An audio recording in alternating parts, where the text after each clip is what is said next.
Most people think the padlock in the browser means one thing: safe, private, verified. You see it and you relax. You type your password, you enter your card details, you assume the page is what it claims to be. But the internet has a problem that isn't about speed or cables, it's about identity. Because online, anyone can pretend to be anyone. A website name is easy to copy, a design is easy to clone, even a login page can be recreated perfectly. So the real question is not, can you connect? It's, who did you actually connect to? And the answer comes from a system most people never think about: a global trust machine that lives quietly inside your browser and your phone. This is the unseen system that proves a website is real.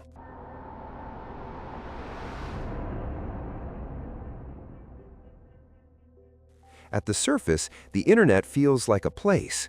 A name leads to a destination, a page loads, a business appears. So the natural intuition settles in.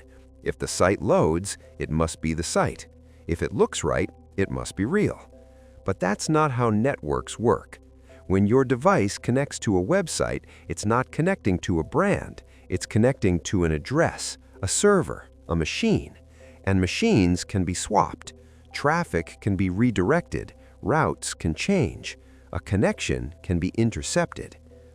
If the internet had no identity layer, the web would be a costume party with no faces. Everything could look familiar, and almost nothing would be trustworthy.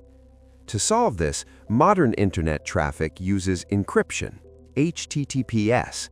But encryption alone doesn't guarantee identity.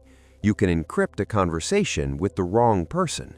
A locked door is still useless if you're inside the wrong building. So HTTPS does two jobs at once. First, it encrypts the connection so others can't read it. Second, it tries to prove the site is who it claims to be.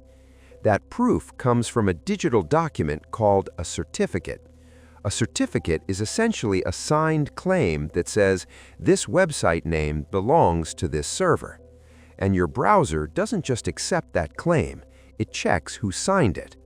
This is where the real system begins, because certificates work through hierarchy, a chain of trust.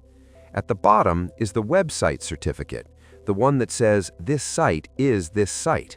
Above that is an intermediate certificate, a middle layer that signs and manages certificates at scale. And above that, at the top of the pyramid, are root certificates. Root certificates are special because your device already trusts them, not because the internet discovered them naturally, because they were placed there. Your laptop and your phone contain a built-in list of root certificate authorities, organizations that are allowed to vouch for identity. That list is small compared to the number of websites on Earth, but it carries enormous power. Because if your device trusts a root, then anything signed under that root becomes trustworthy by default. Most people never realize what that means. It means your laptop and your phone contain a quiet list of institutions you trust automatically, a trust store, a built-in set of keys that can approve identity for the entire web. And your browser doesn't ask you every time. It just checks the chain, sees a trusted signature, and shows you the padlock.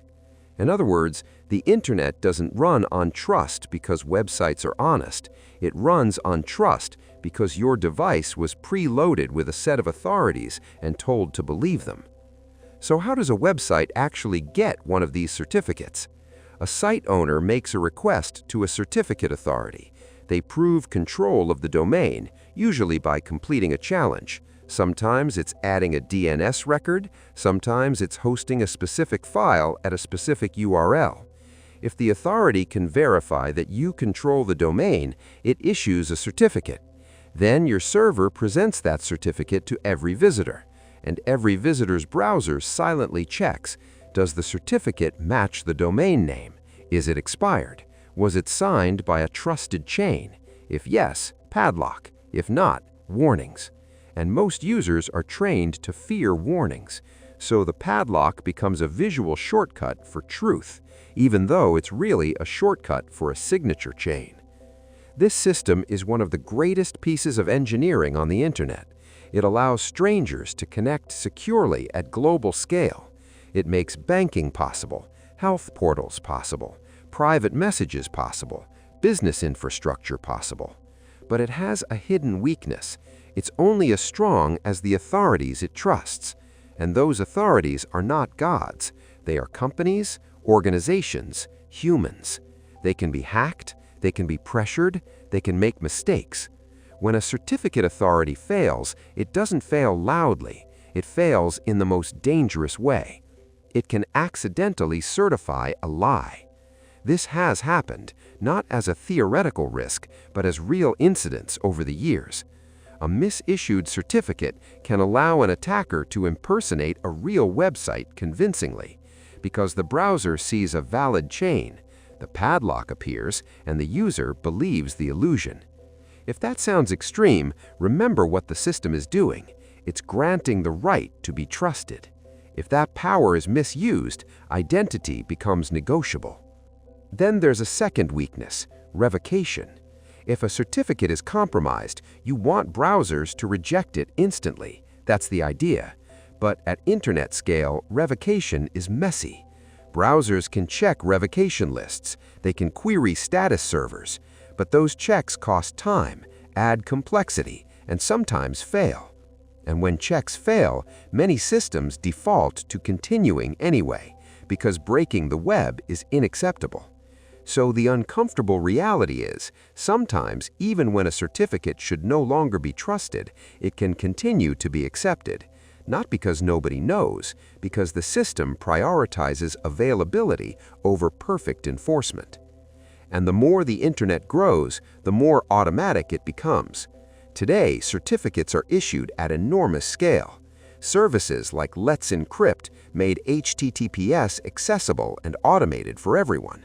This is mostly a good thing. It reduced the amount of unencrypted traffic on the web, but it also accelerated how quickly trust can be created. A brand new domain can become secure in minutes. A fake site can look legitimate instantly.